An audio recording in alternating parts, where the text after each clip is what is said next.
Hey, thank you all so much for joining another episode of Celeste the Therapist podcast. My name is Celeste. I'm a therapist from Boston, and I have a special guest. I'm going to have her introduce herself to you all.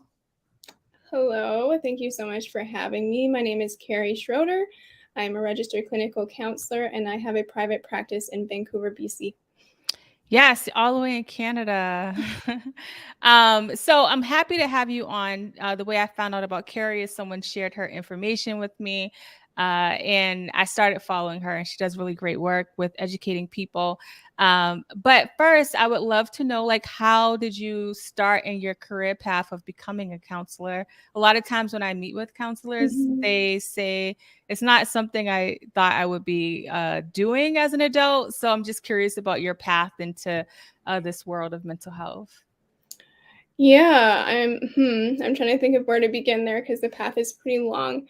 But yeah, I was originally going to be a teacher, and then I just found out like kind of my strength is more one-on-one. So I really like connecting with like one person at a time or a small group. So that's kind of how I came into the therapy piece. But how I started niching neurodiversity, that is like out of my own personal experience. So my youngest was diagnosed with autism when they were just 2 years old. And so even though like it has been a part of my work in the past, working with neurodivergent folks, when it's your own kid, it's just a bit of a different story.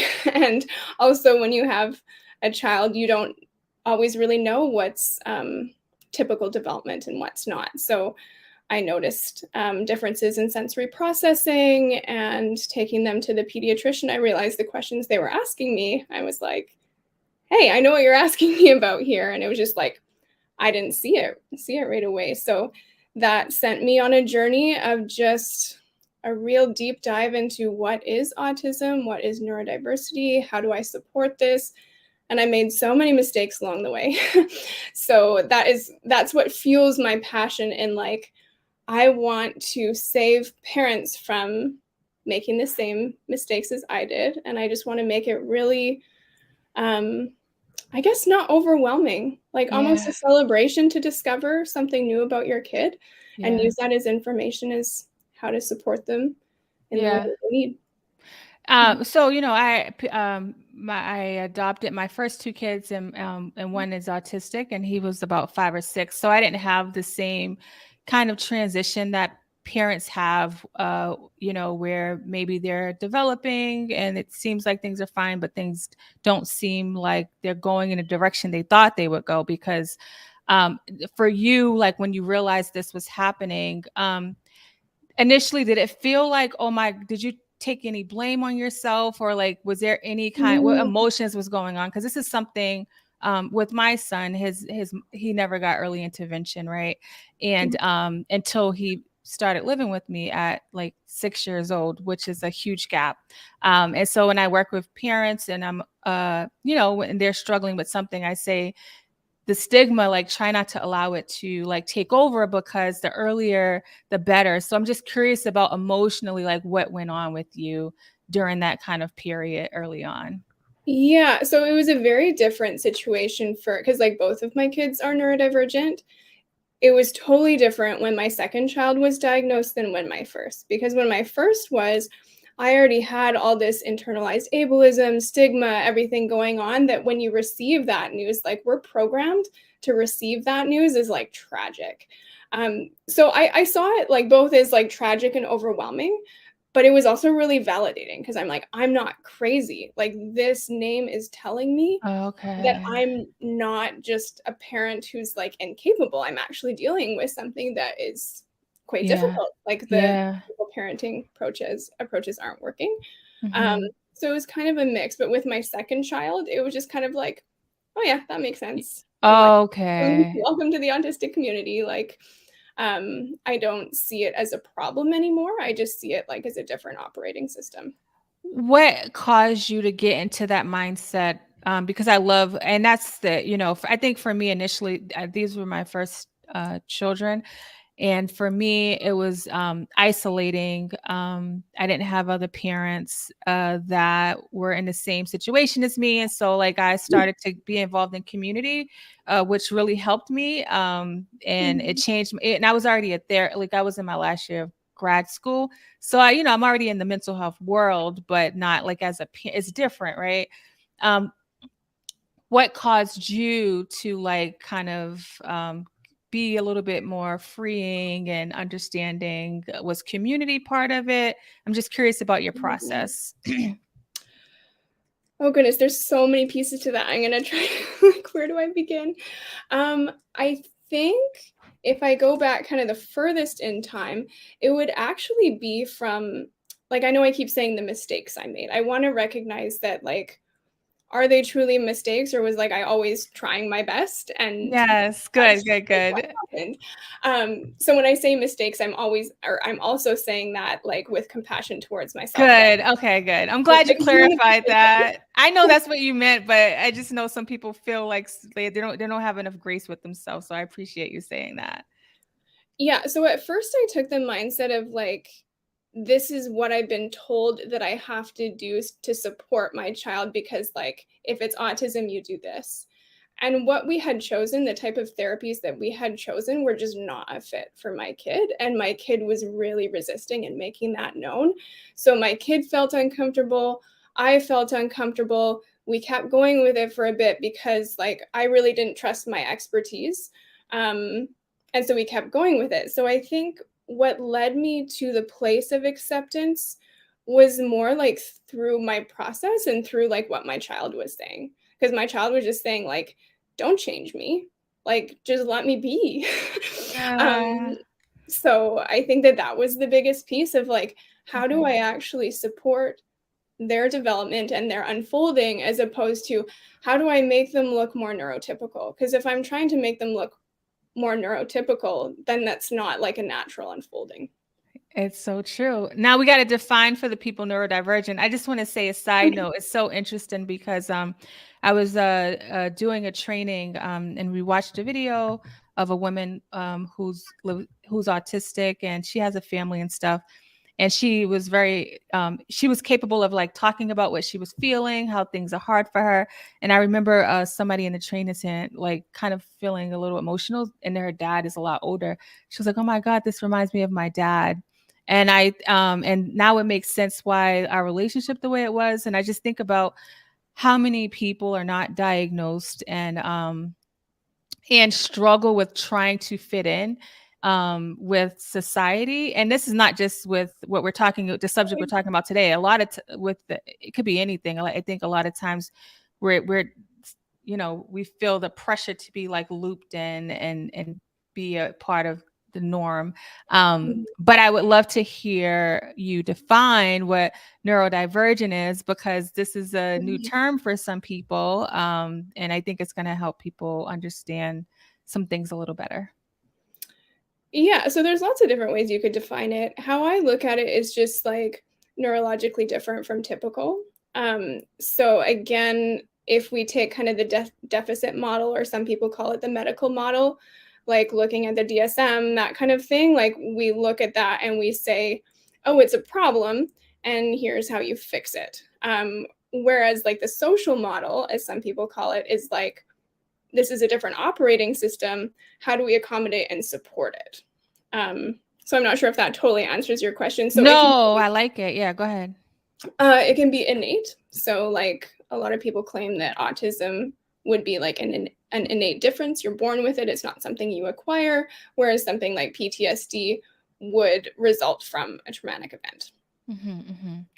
And for people that like kind of are hearing this for the first time, as far as like the typical, right? Like where society would not kind of or they're dealing with life and they can deal with sensory stuff. For instance, like some people have sensory issues. A lot of kids may struggle with like their clothes or sound, right?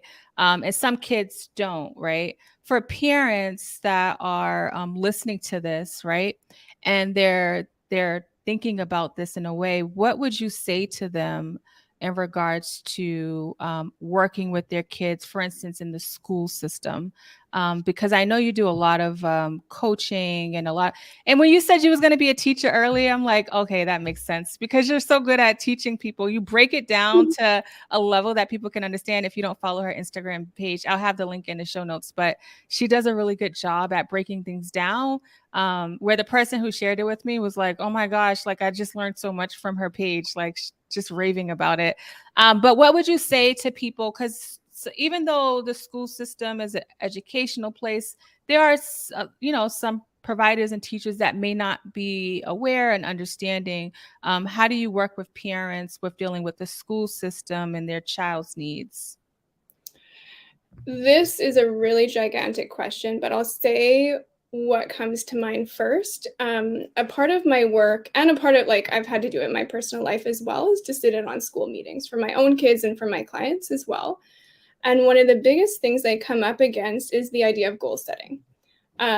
So you would think like, oh yeah, setting goals, like that's good. We want to build skills.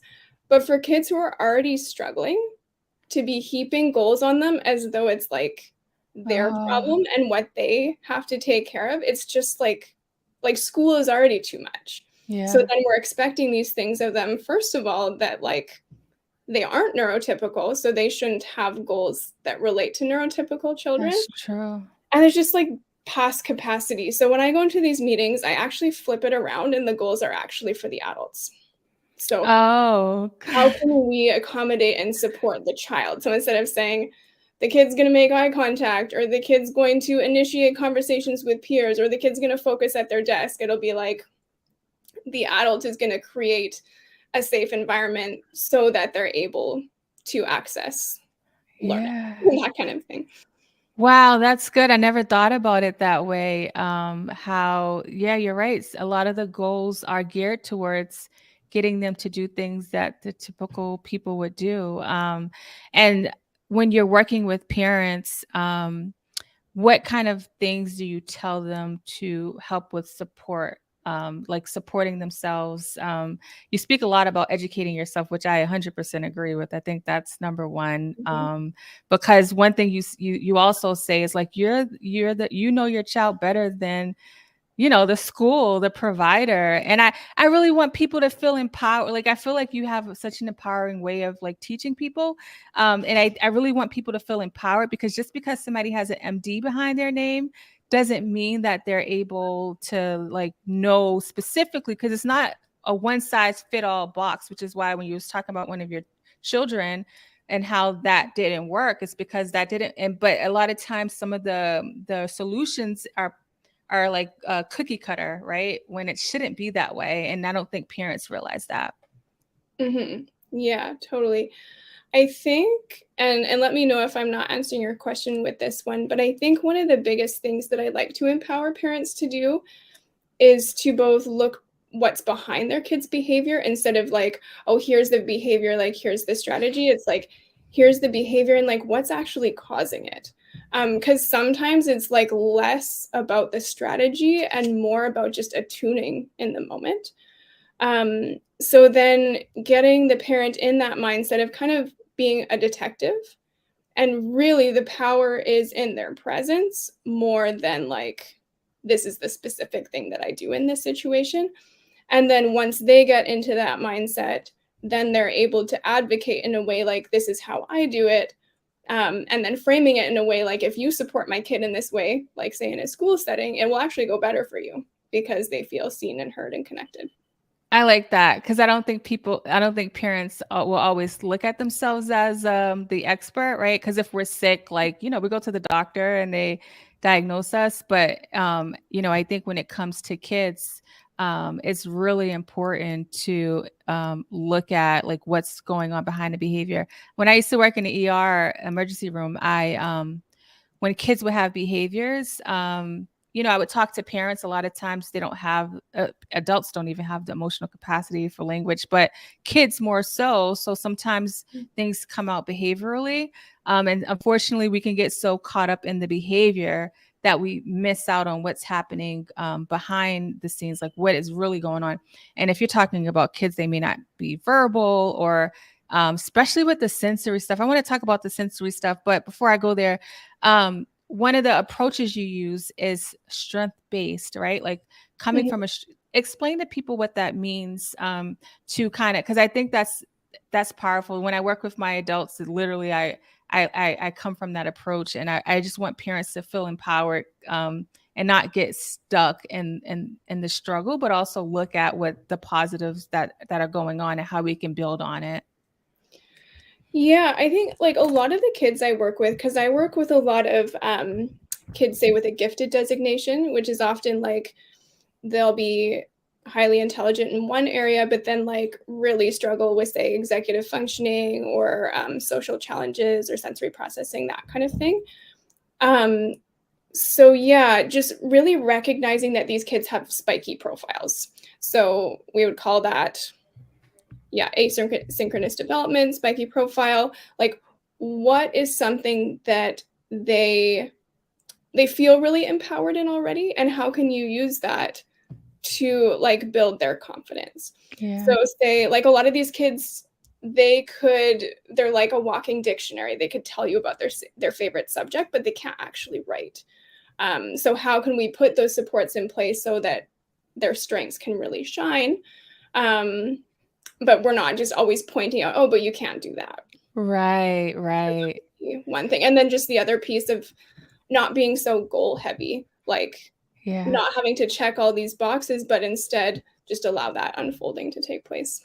Yeah, and another reason why, I'm hearing you, and another reason why the goal setting piece doesn't always work too, because I think it creates a lack of confidence and esteem for the child. I'm assuming if we're always like, you didn't meet that goal or this, and it's like if we can come from a strength based thing, I think it can help the kid build more confidence, in life, right? Mhm. Yeah. Yeah, Yeah, and just noticing, like, I find these kids are often actually sensitive to compliments, which seems a little counterintuitive, but yeah, sometimes if you compliment them, they'll receive that, like, as a demand, like, "Oh, they're expecting that I show up this way next time," or whatever, but sometimes it's just in, like, the neutral noticing. So, yeah, "I noticed that you did this," or, "Can you tell me more about this?" Or just, like, making things open-ended or asking them about their process or that kind yeah, of thing can actually build confidence more than saying, "You're really good at this," or yeah. things like that. And it goes back to your point of really being a detective, right? And notice if your kid's cringing with the compliments. Like, I mean, I guess, the average society would assume that everybody wants a compliment, but like you're Mhm, right, there's a lot of kids that don't like it. And I feel like the more the parent understands their child and empowers themselves when they're in different settings, because these ki these kids hear the comments that are being made, like, "What's wrong with her? Why she's like," and then the facial mhm, expressions, they see it, and it's important, I think, for parents to, like, educate that person in that moment, 'cause, mhm. the stories I hear, it's like adults don't even it's like they don't even take the kids, um, emotional, needs into consideration when they're just talking about them so, carelessly just because they don't fit a profile. Does that make sense what I'm saying? Totally. It actually reminds me, I wish I had the stat memorized, but there's this statistic around kids with ADHD, how many negative comments they hear compared to their neurotypical peers, and it's staggering. Mhm. So just really, like, I know as a parent myself, like, it's really hard when things get tough Yeah. to not say stuff or blame your kids or just kind of make those snide comments or whatever. But yeah, those stick. Like, they really Yeah. stick with kids, so. And I only work with adults, right? And so, when I go through their story, sometimes, they'll like, "Oh, like, I don't know what's wrong with me," or "Life was good." But people don't realize how much, the dialogue affects them and how they internalize it, right? We internalize things, and so, I think parents, we have busy lives. There's a lot going on in society, and unfortunately, I feel like sometimes the kids get the short end of the stick. So I'm just hoping, this dialogue, and this is around the time school starts. So I'm always kind of focused on the kids around this and in general, but just for parents to try to think about things differently. I want to talk a little bit about sensory issues. I've been hearing a lot about it lately I remember my son, when he would get on the elevator, he used to like hold his ears, Yeah. and I would think about how like some parents talk about like the way the shirt feels.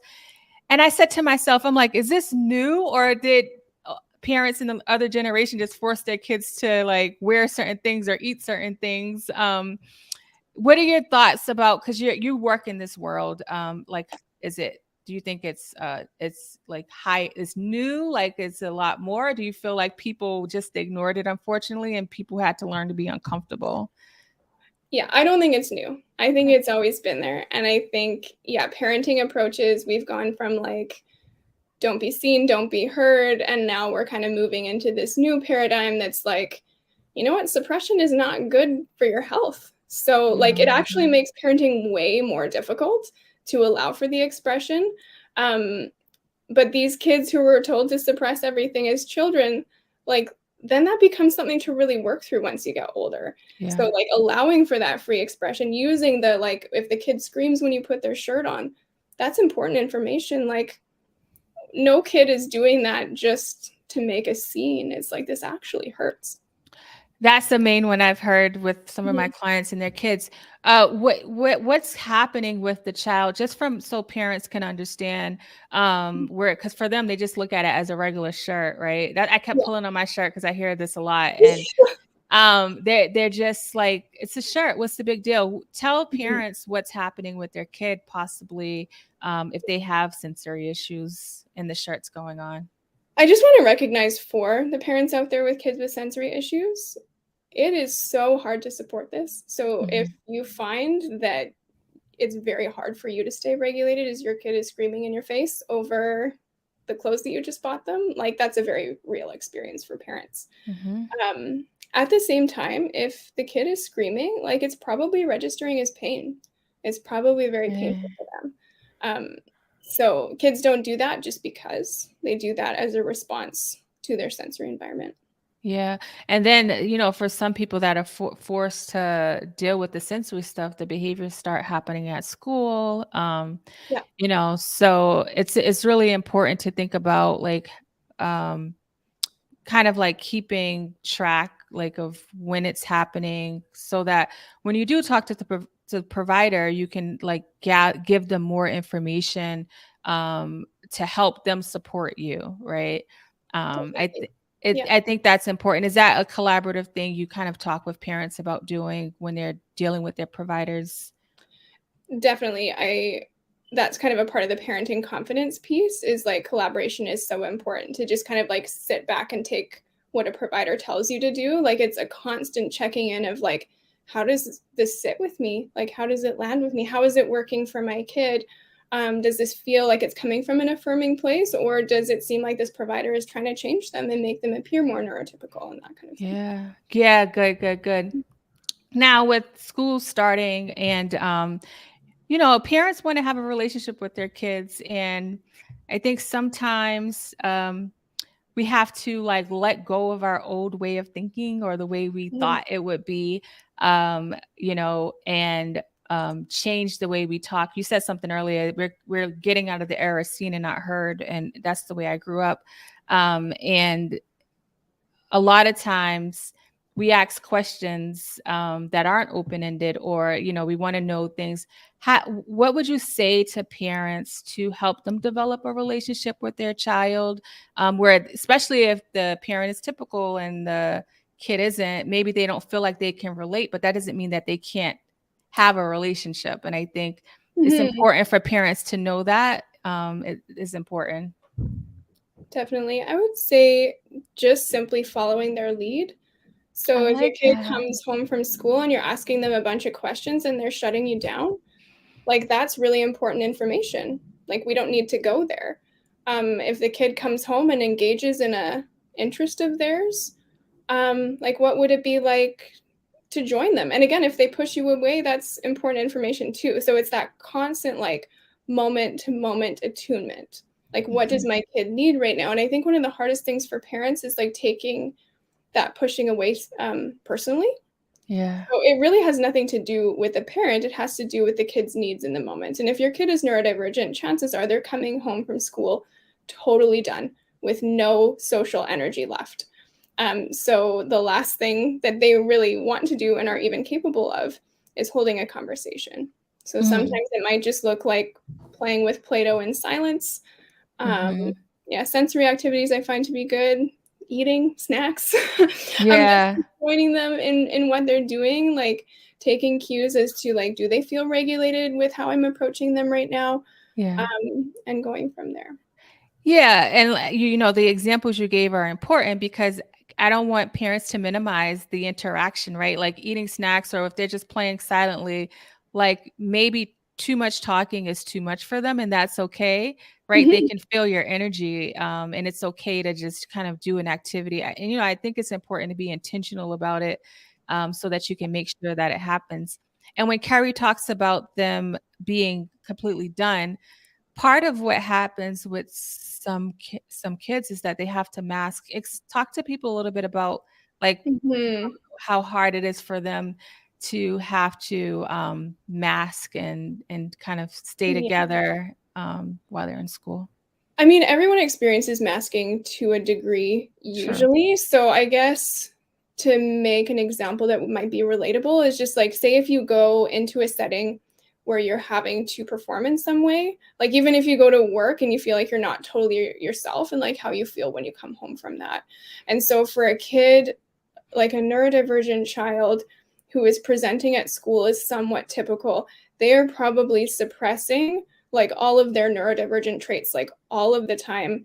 They're often like overwhelmed by their sensory system and all these things, and they come home and they can just be explosive Yeah. because they've been like pushing that down Hmm. all day long. So masking can be a big thing, yeah, for kids who appear to present more typically. So then when you advocate like to teachers and stuff, they'll say, "Oh, they're fine. Oh, they're doing." And you're like, "No, they're Yeah. actually not. They're not fine." Like these accommodations Yeah. are necessary just because you're not seeing it. And these kids are actually the ones who are more prone to things like self-harm.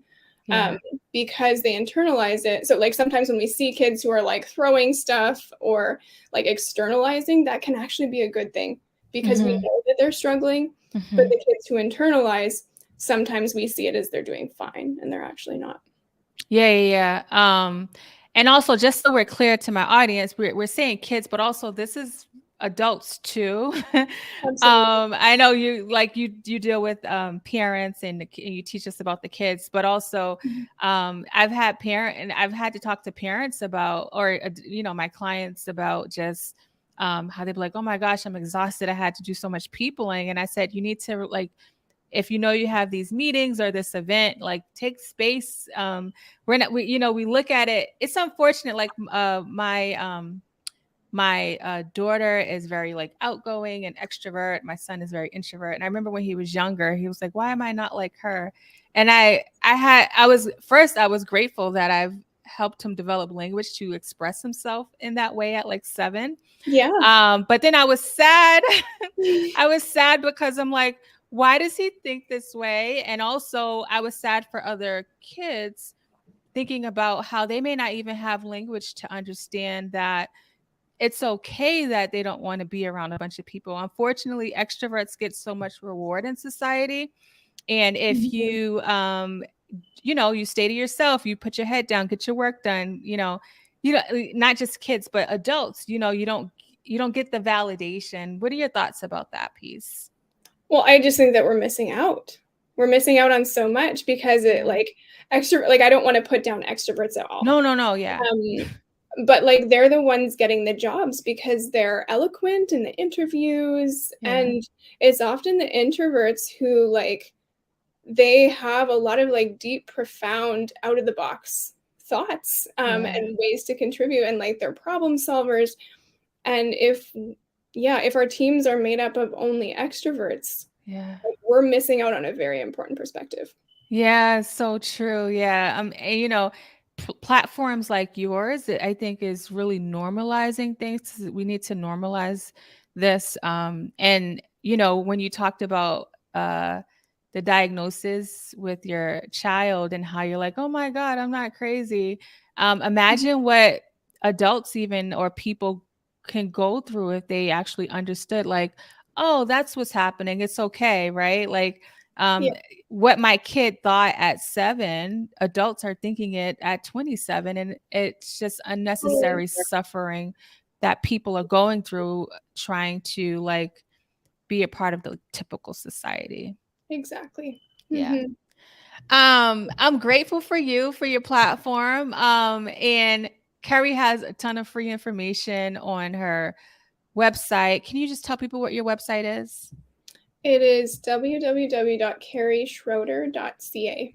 And I'm gonna have that in the show notes as well. Also, you do parenting coaching, and the reason why she started this is because her practice is full, which is Mhm. understandable. Her practice is full, but because she has so much passion, for parents, which is I understand why, is why you created the platform, and your teachings are so good. But tell people exactly like what you do provide outside of just, the practice, because you are full. For sure. I do have a program, it's called Neurodivergent Parenting 101, and it is a compilation of essentially everything I know as a parent of neurodivergent kids and also as a counselor who specializes in working with neurodiverse families. So I really see it, or kind of where my passion lies, is parents who either suspect that their child is neurodivergent and they haven't been assessed yet, newly assessed kids, and you're just like, oh, wow, okay, my kid has Yeah. autism or ADHD, and I have no idea what to do with this information. Or Yeah. parents who have known this information for a while, but like the Yeah. approach they're taking just isn't working. So those are kind of the parents that I just really love working with, and that course just addresses everything. It's kind of like one-stop shop for anything that might come up in your parenting journey, practical strategies, but also I go through the first module is all about you as parents, like parenting triggers, why this journey is particularly difficult, how we can care for ourselves through it, Perfect. and And yeah. that's so thank you for that. I have chills thinking about like, because if your Instagram is the way it is, I can only imagine what the platform is, Thank you. because you do such a good job teaching. And I love the fact that the foundational start is with the parents, because when I'm working with parents and they're struggling with their kid, and I'd say you have to be okay to be able to like give to your kid, and Mhm. I think sometimes as parents, because we love our kids so much, we can literally like just throw everything at them as far as like our energy, and then we're like, depleted. And Yeah. I say like your kids deserve a full you, right? They don't get the full Mhm. you if you're not okay.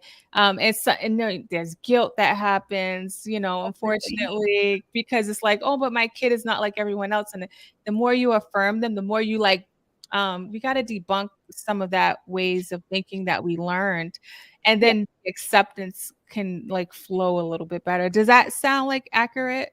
Definitely. Yeah, the parents who I work with, especially, I also specialize in PDA, which is a specific profile of autism characterized by defiance and things Okay, like yeah. that. Mhm. Um, these parents, especially, I mean, any parent of neurodivergent kids, because the behavior just doesn't match your values often. Yeah, Like these parents just think that they're awful. And yeah, so that is one of the most rewarding parts of my work is being like, this is what's going on behind the behavior. Like you did not cause this. Like this yeah. is not your fault. I Like it's know. harder, and that part of the work is really rewarding because Yeah, they see them, they're like, oh, okay, this isn't I my fault. yeah, I know, like, that, aha moments that people have and the connections being made is such a powerful thing, and so, like, I'm really grateful that you have the platform you have to, help people. Like, I just know you're already helping, people, because, you're spoken highly of. So, thank you so much for your time and your energy and coming on. This was so awesome. I know that parents are gonna find some benefit to this, and also people that are hiring people and people that are working with people will be able to like think about things differently. So thank you so Mhm. much. Thank you so much for having me.